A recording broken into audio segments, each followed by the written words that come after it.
Pleased to welcome in the senior journalist and rider historian, Mr. Rob Vanstone, joins us from the Saskatchewan Roughriders. Good day, sir. Thanks for doing this.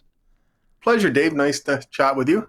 Well, it was awesome seeing your dog Candy in the background, and I promised I was going to ask this question. How does Candy like the snow? She loves it. She's one of the three people. That's how we treat her like a person. It's one of the three living organisms in Saskatchewan that actually enjoys the snow.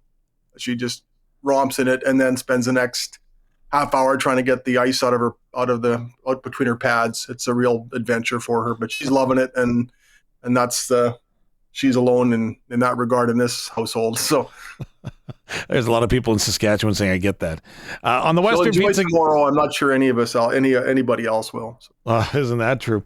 On the Western Pizza guest hotline, it's Mr. Rob Vanstone. I promised it's a pop quiz Friday for the guys here. 61 years ago? I know that you didn't see it, but 61 years ago, what happened? I was sort of alive. My mom was pregnant at the time.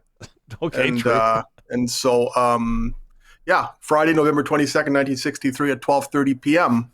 Debatably, 3 shots rang out in Dealey Plaza in Dallas. 2 of them hit President John F. Kennedy, and very sad and tragic day in world history. And 61 years, but it's a Friday, just like it was back in 1963 when JFK was assassinated. And I've always been fascinated by it, and I've always been a real Kennedy admirer and buff. And so I had a chance to go down to Dallas in 96, turning 97 over New Year's, and spent 6 days wandering around Dealey Plaza. And it was a really fascinating trip. I'd love to do that again.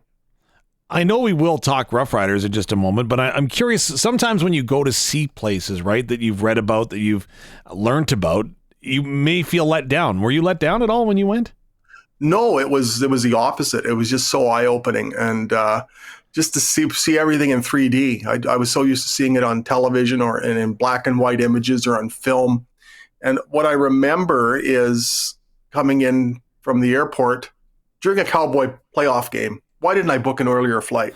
We went right by, I think we went right by the stadium en route to the hotel from Dallas-Fort Worth International Airport. And I saw this building to my left, and I thought, that looks familiar. And then I realized it's a Texas schoolbook depository.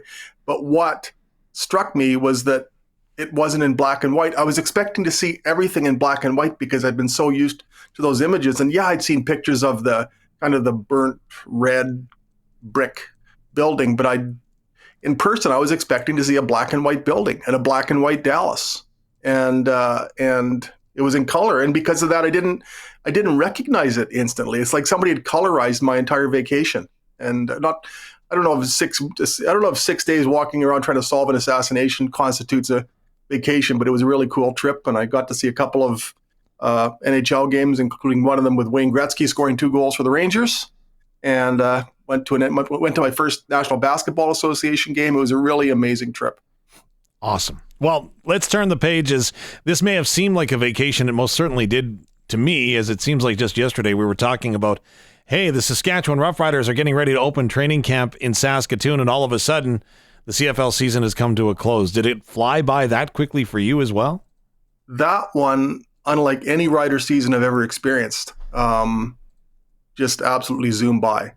And I talked to Corey Mace about it one day in the scrum. We were probably in it. I asked him a question along the lines of, can you believe it's like week 17 or something to that nature? Because it just absolutely zoomed by.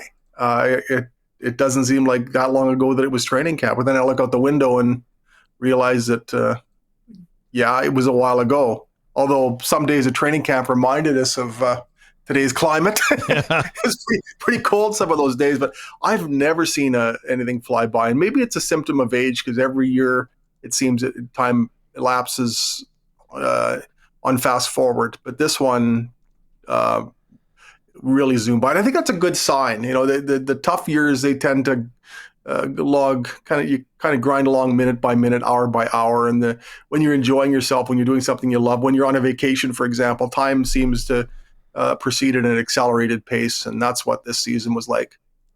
So if you were putting together a book and every season of the Saskatchewan Roughriders was a chapter that would have its own theme, that would have its own description, what would the chapter for 2024 look like or sound like? It would be something along the lines, there would be some theme based on resiliency and perseverance. Because when you look at the obstacles that were thrown in front of this football team, and I think it could easily, a different group with a different dynamic could easily have succumbed to the adversity it faced, losing starting quarterback Trevor Harris for 6 games, absolute carousel of offensive linemen due to injuries. Not talked about as much, but I think also significant. It was the amount of injuries through the receiving corps. AJ Willett being limited to 8 regular season games by injury, etc. It really is remarkable when you consider that this team ended up staging a home playoff game, even making the playoffs after so many body blows that could have just resulted in a KO. And I think it would be something along those lines, a team that was really, really resilient and really resourceful and was able to somehow withstand a lot of the things that were thrown in its way. That's going to be, I think, my enduring memory of 2024. We both had the opportunity, Rob Vanstone, to speak with the Vice President of Football Operations and General Manager, Jeremy ODay, yesterday. And what was your takeaway from that conversation, both reflective and looking towards the future? I think when Jeremy talked about how it's an ascending team, and I think that was a message that needed to be trumpeted, because especially so soon after the Grey Cup and so soon after the Western Final, it's pretty easy to focus on what didn't go right, the ending to the season. I know that's been the focus in Winnipeg this year or this week. It hasn't been. And Mike O'Shea talked about it a bit, how it hasn't been how a team started out off 0-4 and dealt with its own forms of injury-related adversity, ended up making it to the Grey Cup. That hasn't been the emphasis there, and it's easy to fixate on that last game. So I think it was important to take kind of a 38,000-foot view of the season and the time that's elapsed since the Roughriders last game. I think that made it a little easier to do. And look at where this team is now, especially when you consider, things that, 3 minutes ago when it was training camp, we really didn't know what kind of year it was going to be. But the previous 2 years were sort of still in the ether, and it's nice to have an off season that where you're not reflecting on 6-12 and 7 straight losses to end the season. It's the end of the season, despite that final game in Winnipeg, was a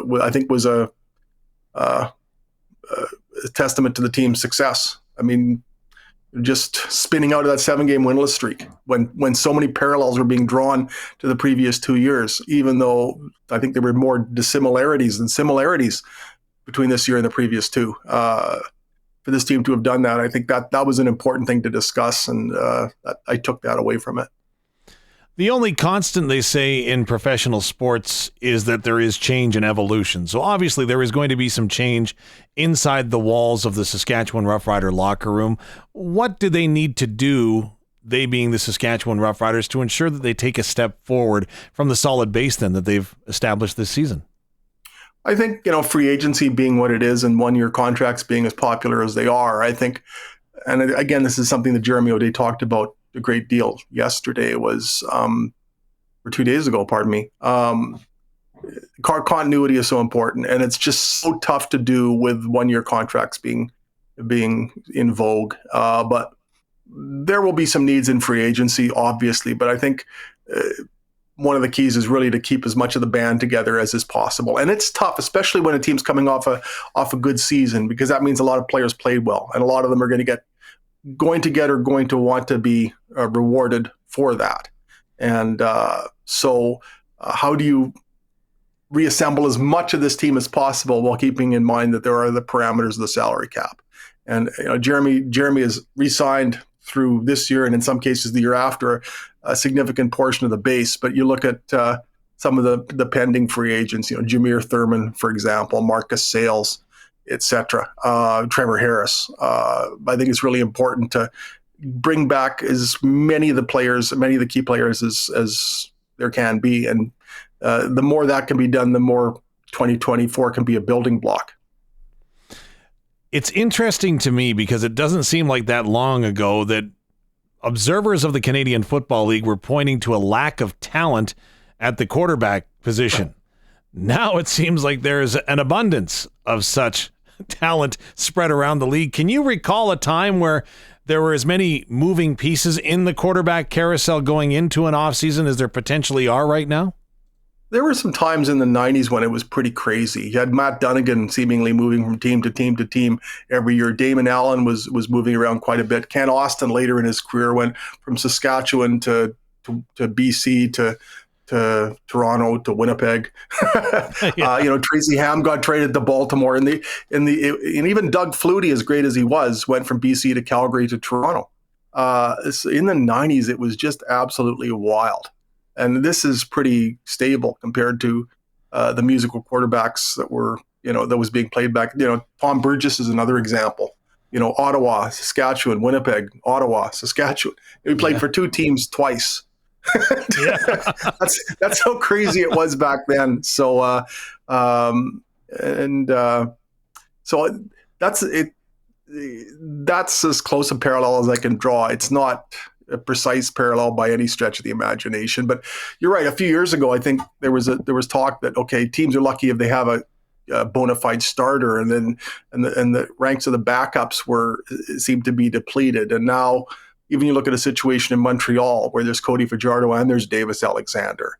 You look at the depth that they're going to have in Toronto, where Chad Kelly is going to return at some point next season, and Nick Arbuckle just won a Grey Cup. Right. Yeah, that's right. You look at the BC situation, even Edmonton this year, with Trey Ford and McLeod Bethel Thompson, there was good grounds for debate there because they had two guys who, despite their record, could play.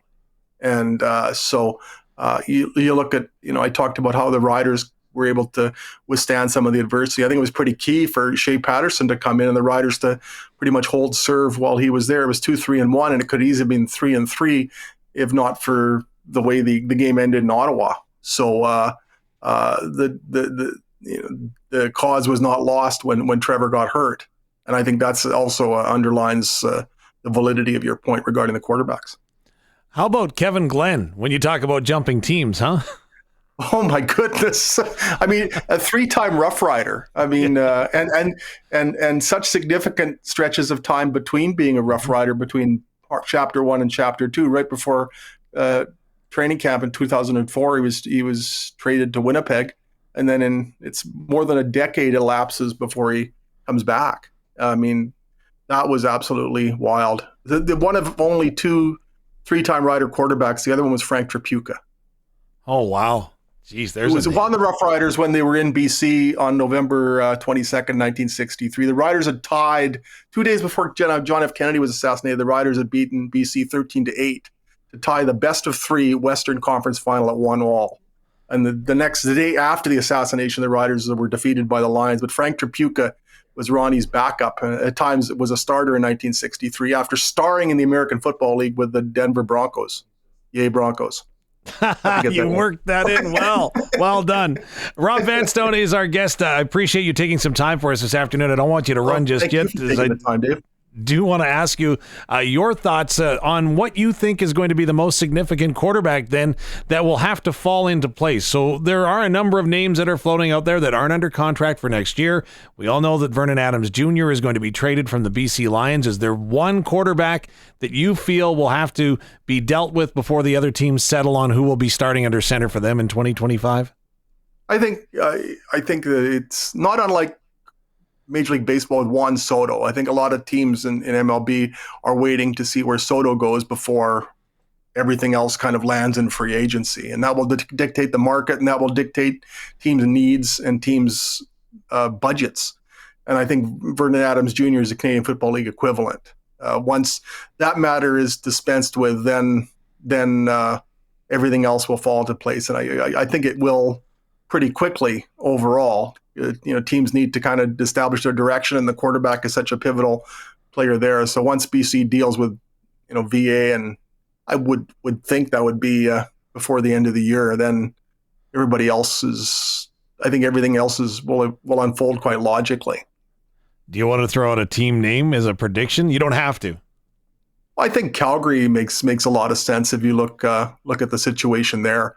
Yeah, if I'm BC, I'm pretty reluctant to deal with him within the division, but I'm not sure there's an option in the East Division that would make sense. I think the quarterbacking situations out east are all pretty stable. The only question is in Montreal with Cody Fajardo and Davis Alexander, but the certainty there is that one of those two will be the starting quarterback. So if you can't really deal him outside the division. So I think within the West, it's Calgary, maybe Edmonton, but I wouldn't be surprised if Trey Ford is anointed the starter in Edmonton, or at least given a real opportunity to compete. So I think process of elimination leads you to conclude that Calgary is probably the front runner there, because there's a clear, glaring, obvious void at quarterback in Calgary.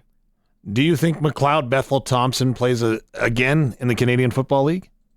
I do. I mean, he threw for more than 20 touchdown passes this year, and I've always liked watching him play. I love the way he puts a spin on the ball. He was a teammate of Trevor Harris with Sacramento in, what was it, United Football League in 2011 or something like that.